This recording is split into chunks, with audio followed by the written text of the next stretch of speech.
Allohdan imkonsizdek tuyulgan narsani ham so'rang. Shunday deng.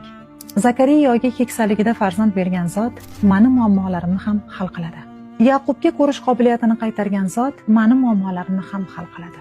Ibrohimga olovni salqin qilgan Alloh meni muammolarimni ham hal qiladi. Yunusni qorong'u dengiz tubidan qutqargan Alloh meni muammolarimni ham hal qiladi. Ayyubga yillar davomida davom etgan darddan keyin shifo bergan Alloh meni dardlarimga ham shifo beradi. Muso uchun dengizni ikkiga bo'lgan Alloh meni oldimdagi yopiq eshiklarni ham ochadi.